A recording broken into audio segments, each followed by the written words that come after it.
Hello दोस्तों, Radhe Radhe toll. शांति से सुनो, थोड़ा दिमाग ठंडा रखो, क्योंकि अब एक्चुअली क्या हो रहा है कि सभी बच्चे यानी कि बहुत सारे टीचर्स आपको टिप्स एंड ट्रिक्स बता रहे हैं कि कल क्या करना है, लास्ट मिनट टिप्स।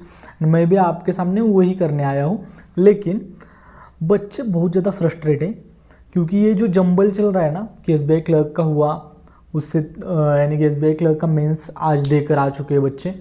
कल आरआरबी पीओ का प्री है, उससे पहले एक दिन पहले आईबीपीएस क्लर्क का रिजल्ट आया, रिजल्ट में फेल हो गए, रिजल्ट में पास हो गए। उसके बाद यानी कि प्रिपरेशन नहीं किया है आईबीपीएस क्लर्क के मेंस का, एसबीआई क्लर्क नहीं हुआ था, आईबीपीएस क्लर्क हो गया है। आरआरबी पीओ का क्या होगा पता नहीं। एसबीआई क्लर्क भी फर्स्ट टाइम निकला था लेकिन मेंस अच्छा नहीं गया। अलग अलग टाइप के बहुत सारे बच्चे, दिमाग खराब बिल्कुल नहीं करना है। अभी अभी मेरे एक दोस्त को मैंने कॉल किया था जो अभी प्रिपरेशन कर रहा है, RRB PO sorry SBI clerk का मेंस देकर आया एंड उसके साथ डिस्कशन कर रहा था कि क्या कैसे गया पेपर। उसका पेपर अच्छा गया, अच्छा अटेम्प्ट किया उसने, क्योंकि लास्ट ईयर यानी कि 2-3 साल से वो प्रिपरेशन कर रहा है। जीए का उसने बोला कि मैंने कम से कम 10 बार पढ़ा था, तो जीए मुझे बहुत अच्छा गया है, जीए में बहुत ज़्यादा एज ले लिया है मैंने, तो मेरा स्कोर अच्छा आएगा, मेरा एग्ज़ाम क्लियर हो जाएगा। वो उसने ऐसे बता दिया। अब उसको बोला कि आरआरबी पीओ का क्या। अब मैं आपके सामने ये कौन सी वीडियो लेकर आया हूँ, आरआरबी पीओ की। अब देखो, मैं ये चाहता हूँ कि आपको पता है कि आप अब प्रिपरेशन नहीं करने वाले हो, तो ये वीडियो थोड़ा सा शांति से देखो, यानी कि भगा के मत देखो, थोड़ा सा पेशेंस रखो। दिक्कत कहाँ है? दिक्कत पेशेंस में है। पेशेंस नहीं है, यहाँ भी नहीं है, एग्जाम में भी नहीं है। यानी कि एग्जाम देकर आए बच्चे हैं, टेलीग्राम ग्रुप, मेरा ऐसा ग्रुप और मेरा टेलीग्राम कंप्लीट है, ऐसा कंप्लीट भर चुका है कि सर एंग्जाइटी फील, यानी कि एंग्शियस हो रहा हूँ मैं, ऐसे हो रहा है वैसे हो रहा है, मुझे डर लग रहा है, मेरा पेपर खराब गया, ऐसे हो वैसे हो। थोड़ा सा शांत बैठो यार, शांत। सभी का पेपर थोड़ा डिफिकल्ट गया है। मेंस से इसका मतलब ऐसा नहीं होगा कि पेपर अच्छा जाएगा। मेंस में नंबर ऑफ अटेम्प्ट्स का मतलब कभी नंबर ऑफ मार्क्स नहीं होता, ये दिमाग में अच्छे से रखो। मेंस में नंबर ऑफ अटेम्प्ट्स का मतलब कभी भी नंबर ऑफ मार्क्स नहीं होता। यहाँ जीए भी आता है, यहाँ इंग्लिश भी आता है। यहाँ जीए में बच्चों ने 30 मार्क्स का अटेम्प्ट किया होता है, उसको 2 मार्क्स भी नहीं मिल सकते, ऐसा भी हो सकता है। इंग्लिश में भी सेम हो सकता है। क्वांट रीजनिंग में थोड़ा बहुत बोल सकते हैं, लेकिन रीजनिंग में क्या आता है, लॉजिकल रीजनिंग आता है, सॉरी क्रिटिकल रीजनिंग आता है। क्रिटिकल रीजनिंग में भी सेम हो सकता है। तो नंबर ऑफ अटेम्प्ट का मतलब आप यूट्यूब के ऊपर देख रहे हो वीडियोज़ एंड दिमाग खराब कर लिया, ऐसा बिल्कुल मत करो। एंड ये वाले पेपर, मैं इसके बारे में क्यों डिस्कशन कर रहा हूँ कि ये वाले पेपर की वजह से कल का पेपर खराब नहीं होना चाहिए, आपका कल का पेपर अच्छा जाना चाहिए। अब देखो, उस बच्चे के साथ, यानी कि मेरा दोस्त जो है, उसके साथ मैं डिस्कशन कर रहा था कि आरआरबी पीओ के बारे में, कि बच्चों को टिप्स देनी है, क्या बता सकते एंड तूने कैसे प्रिपरेशन किया है। अब उसका था कि मैंने बोला कि कितनी मॉक लगाई, तो बोला कि बहुत दिनों से एक भी मॉक नहीं लगाई थी एंड आज मैंने मॉक लगाई, 51 स्कोर आया। स्कोर कम ही आता है मेरा, लेकिन मेरा एग्ज़ाम हॉल में अच्छे से स्कोर आ जाता है। मुझे पता चल गया है कि एग्ज़ाम हॉल में प्रेशर को कैसे हैंडल करना है, दैट्स द पॉइंट। सबसे इम्पोर्टेंट अगर कोई चीज़ है तो वो ये है कि एग्ज़ाम सेंटर में जाने के बाद आप प्रेशर को कैसे हैंडल करते हो। मैंने क्या टैकल किया था, मैंने सेम चीज़ टैकल की थी कि मुझे पता था कि सेंटर में सभी बच्चे घबराते हैं, मुझे घबराना नहीं है। वो पहला एज, एंड वो इतना बड़ा एज होता है कि वहाँ हम जीत जाते हैं। अब यहाँ बच्चे एसबीआई क्लर्क के पेपर की वजह से थोड़े बहुत निराश है, आईबीपीएस क्लर्क का प्री नहीं निकला उस वजह से निराश है। अगर ये वीडियो आपके सामने आ रहे हैं, आप इन बच्चों में से एक हो, तो देखो कि आपको कंपटीशन से बाहर निकलना है, तो सोचते टाइम भी यही सोचना है कि सभी बच्चे दिमाग खराब कर चुके हैं, मुझे सिर्फ मेरा दिमाग खराब नहीं करना है, मैं सिलेक्शन लेकर आऊँगा एंड फिर हो जाएगा। पहला पॉइंट हुआ ये कि आपका दिमाग जितना शांत रहेगा, एग्ज़ाम हॉल में प्रेशर जितना आप अच्छे से हैंडल करोगे, उतना आपको पेपर अच्छा जाएगा।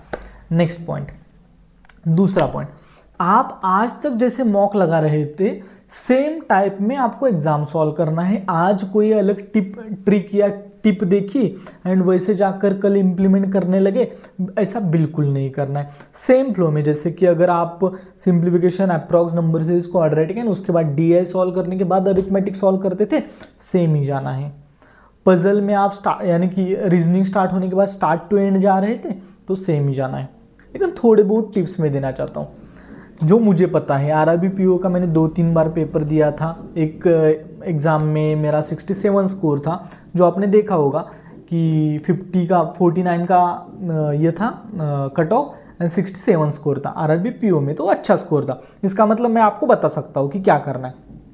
पहला point, most of the time पहला पजल बहुत गंदा आता है।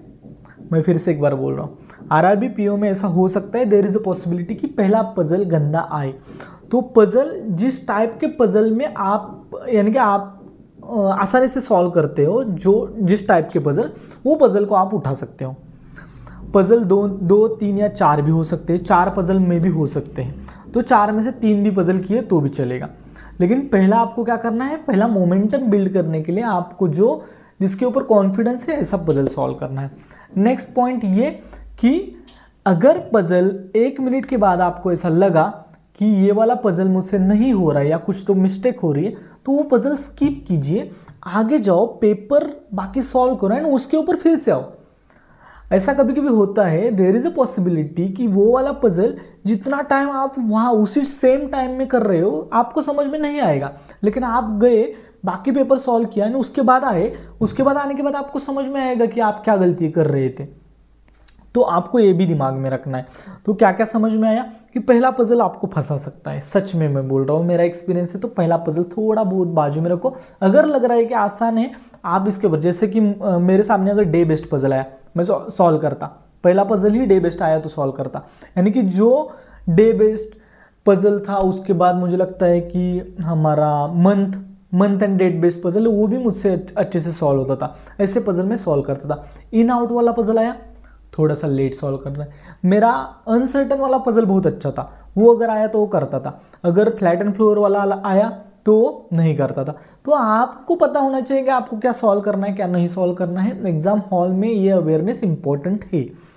उसके बाद आप सच में फिर से एक बार जो आपको आता है, जैसे कि फिर से एक बार ध्यान में रखो, सिलॉग इनइक्वालिटी, ये दोनों में से अगर एक भी क्वेश्चन दिखा आपको तो उसको आप एंड में रखो।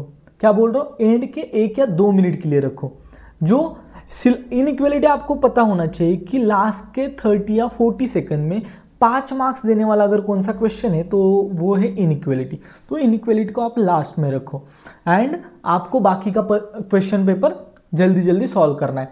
अब पजल रह गया एंड इनइक्वालिटी रह गया, आपके पास 2 मिनट है तो इनइक्वालिटी सॉल्व करो। कभी कभी क्या होता है, हमारे पास 3 मिनट होते हैं, पजल होता है, इनइक्वालिटी होता है एंड 1-2 मार्क्स का ब्लड रिलेशन होता है। हम पजल सॉल्व करने के लिए लेते हैं एंड पजल सॉल्व तो होता है लेकिन टिक नहीं होता, इसलिए एंड में हमारे पास वो 30 सेकंड, लास्ट के 1-1 सेकंड का यूज करने के लिए हमारे पास इनइक्वालिटी होनी चाहिए या सिलॉग होना चाहिए। सिलॉग क्या करता है, लास्ट के 30 सेकंड में 1 मार्क्स देख कर जाता है। तो ये दिमाग में रखना है। अब नेक्स्ट आते हैं हम, अब देखो पजल में प्लीज कितना भी पजल आपका स्ट्रांग हो, पजल को ईगो पे बिल्कुल नहीं लेना है, ईगो पे बिल्कुल नहीं लेना है, पजल डुबाता है। सच बोल रहा हूँ, आरआरबी पीओ में पजल थोड़े बहुत अच्छे लेवल के आते हैं, पजल आपको डुबा सकता है। ये हो गया रीजनिंग का। अब हम जाते हैं क्वांट के ऊपर। अब देखो क्वांट मेरा तरीका क्या रहता था, एग्जाम हॉल में जाने के बाद कैसे सॉल्व करता था। मेरा अरिथमेटिक इतना अच्छा नहीं था, सीधी बात, मेरा अरिथमेटिक अच्छा नहीं था। मैं क्या करता था, मेरा डीआई बहुत अच्छा था, कौन से भी लेवल का डीआई आया तो डीआई जो है वो प्रीलिम्स लेवल ही है, तो मुझे वो सॉल्व होने वाला है। मुझे पता है कि मुझे क्या सॉल्व करना है, मुझे सिंप्लीफिकेशन सॉल्व करना है, approx, number series, quadratic and DI, ये पहले सॉल्व करना ही है। कैसलेट अगर गंदा आया तो वो सॉल्व नहीं करूंगा, लेकिन कैसलेट के ऊपर भी मेरी कमांड थी, उसके लिए मैं ट्राई तो करूंगा। तो ये वाला पोर्शन होने के बाद ही मैं अरिथमेटिक के ऊपर जाता था। अब देखो कभी कभी क्या होता है, डीआई लेन दिया जाता है, लेकिन अगर आपने ठान लिया है कि मुझे सॉल्व करना है तो सॉल्व हो जाता है। एंड दूसरा पॉइंट, अरिथमेटिक में दिक्कत क्या आती है, हम एक क्वेश्चन लेते हैं, एक क्वेश्चन में आधा मिनट 1 मिनट जाने के बाद अगर हमें समझ में आया कि ये नहीं हो रहा तो दूसरा पिक करते, वो भी आधा छोड़ देते, तीसरा पिक करते। कभी कभी हमारे पास 4-5 मिनट बच जाते हैं, स्टिल हम 1-2 क्वेश्चन भी नहीं कर पाते। तो मेरा कहने का मकसद यही है कि अगर आपको लग रहा है आपने जो क्वेश्चन उठाया वो आपको आता है इसलिए आपने उठाया, उसके ऊपर आपकी कमांड है इसलिए आपने उठाया, तो उसको छोड़ो मत। अरिथमेटिक तो यानी कि आपको पता है कि इस टाइप का क्वेश्चन मुझे आता है, इसलिए आपने वो क्वेश्चन पिक किए। अगर पिक किए है तो छोड़ो मत। कभी कभी क्या होता है, हम छोड़ देते हैं, एक छोड़ देते, दूसरा छोड़ देते, तीसरा छोड़ देते, उसी के चक्कर में 5 मिनट में 1 या 2 ही क्वेश्चन बन जाते हैं एंड कंप्लीट पेपर है। हम पेपर खराब कर देते। 5 मिनट में 4 तो हो जाएंगे, 3 तो हो जाएंगे, लेकिन वो छोड़ने के चक्कर में हम कंप्लीट खराब देते। आई होप कि आपको समझ में आ गया होगा। आपका तरीका जो आप मॉक में यूज करते हो सेम ही होना चाहिए, लेकिन मुझे पर्सनल लगता है कि अप्रॉक्स नंबर सीरीज क्वाड्रेटिक ये वाला पार्ट पहले खत्म करो, उसके बाद डीआई खत्म करो। डीआई हो जाता है, डीआई बन जाता है। आरआरबी पीओ में इतना गंदा डीआई नहीं आता। क्वेश्चन को लिया तो उसको सॉल्व करो, छोड़कर भागो मत। जैसे वीडियो छोड़कर भागते हैं, कंप्लीट देखते नहीं, समझने की कोशिश नहीं करते, बच्चे भाग जाते हैं। भागना नहीं है, आपने जो लिया उसको कंप्लीट करो, जो लिया उसको कंप्लीट करो, मार्क्स अच्छे आएंगे। क्योंकि यहाँ मार्क्स की डिमांड 70 नहीं है, 55 to 60 है। 55 to 60 अटेम्प्ट की डिमांड है, तो उतना अटेम्प्ट हो जाता है। लेकिन आपको जल्दबाजी, बहुत ज़्यादा जल्दबाजी नहीं करनी। ये वाले हो गए सॉल्व करने के तरीके। अब नेक्स्ट पॉइंट, एग्जाम सेंटर में जाने के बाद जो बताया है मैंने कि पहले ही ज़्यादा रफ शीट लेनी है। झगड़ा करना पड़ा तो झगड़ा करना है, लेकिन ज़्यादा रफ शीट लेनी है। ये वाला एक पॉइंट।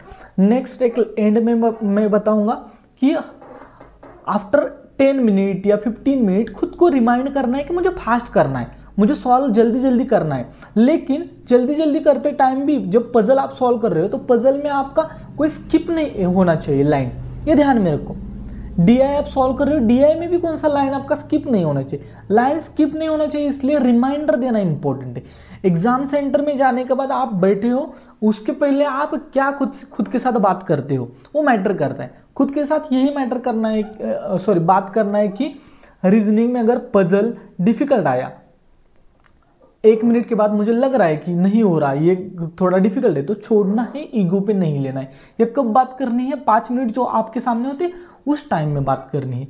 क्वांट में 5 मिनट बाकी है, 2-3 अरिथमेटिक सॉल्व कर सकते हो आप, लेकिन जल्दी जल्दी के चक्कर में एक भी नहीं होता, 1-2 कैसे तो बन जाते हैं, 4-5 हो जाते हैं। लेकिन क्या होता है कि जल्दी जल्दी करना है तो एक छोड़ दिया, दूसरा भी छोड़ दिया, तीसरा भी छोड़ दिया, ऐसा हो जाता है। सच बोल रहा हूं, मैंने एक पेपर दिया है, खुद देखा है बच्चों के साथ। तो जो लिया है वो क्यों लिया है, क्योंकि आपको आता है, इसलिए आपने पिक की है, तो आपको कंप्लीट सॉल्व करना है। आई होप कि सभी बातें आपको अच्छे से समझ में आ गई है। तो दैट्स इट। और कुछ है मुझे बताना है, वही है कि एग्जाम में, कंप्लीट एग्जाम में 45 मिनट्स में आपको बीच बीच में कम से कम 5-10 मिनट के बाद खुद को रिमाइंड करना है कि जल्दी, स्पीड से लेकिन फोकस, स्पीड से लेकिन फोकस, स्पीड से लेकिन फोकस, स्पीड से करना है लेकिन फोकस के साथ करना है, स्पीड से करना है लेकिन फोकस के साथ करना है। वो एक लाइन स्किप नहीं करनी, ईगो पे क्वेश्चन को नहीं लेना है। वो छोटा सा रिमाइंडर होता है, ऐसा बात नहीं करनी होती, लेकिन थोड़ा बहुत होता है, रिमाइंडर हम दे सकते हैं। मैं देता था एग्जाम हॉल में, आप भी दे सकते हो। एंड ये आज जो हुआ वो छोड़ दो, आज तक जो हुआ वो छोड़ दो। एग्जाम सेंटर में, एग्जाम हॉल में जो अच्छे से परफॉर्म करेगा, प्रेशर को जो अच्छे से मैनेज करेगा, वही विजेता बनेगा। As simple as that. I hope कि आप सभी को ये वीडियो यूजफुल होगा एंड अच्छे से समझ में आ गया होगा। Thank you so much for watching. अगर आप इस वीडियो चैनल पे नए हो तो please do like, share, subscribe and comment box में कमेंट करके जाना एंड हाइप भी करके जाना हमारे चैनल को। हाइप बटन होता है यूट्यूब चैनल की वीडियो के नीचे, वो हाइप करके जाना। एंड मेरा टेलीग्राम ग्रुप जिसका लिंक आपको वीडियो के डिस्क्रिप्शन में मिल जाएगा, वो भी ज्वाइन कर लेना। वहाँ मेरे से बहुत सारे बच्चे कनेक्टेड है, उनसे मैं बात करता रहता हूँ रेगुलर बेसिस पे, तो आपको भी मैं गाइड कर पाऊंगा। Thank you so much for watching, all the very best again. आज जो हुआ भूल जाओ, कल के ऊपर फोकस करो, कल आपका अच्छा ही जाएगा। पॉजिटिव माइंडसेट के साथ जाओ, अच्छी अच्छी बातें करो खुद के साथ। All the very best. हंसते रहो, मुस्कुराते रहो। Bye bye.